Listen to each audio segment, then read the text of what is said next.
Heboh antrian panjang masyarakat yang mencoba memasuki sebuah goa di Pamijahan, Kabupaten Tasikmalaya, Jawa Barat. Usut punya usut, puluhan orang itu memadati Goa Safarwadi yang disebut memiliki jalan pintas menuju Mekah, Arab Saudi.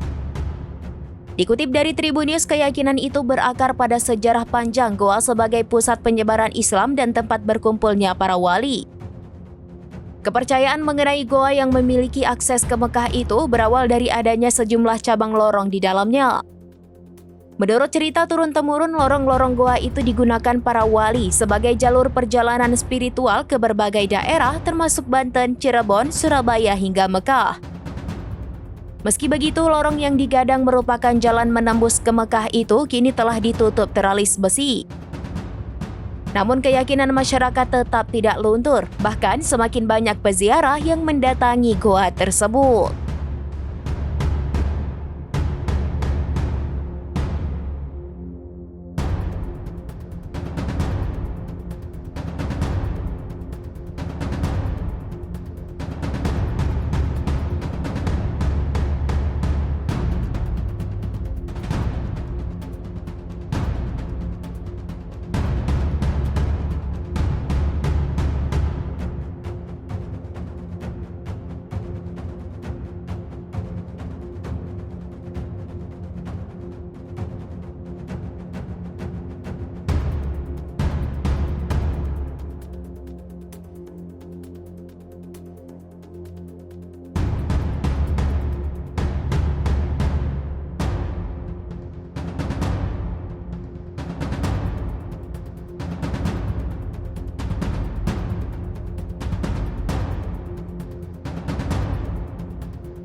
Download Tribun X sekarang, menghadirkan lokal menjadi Indonesia.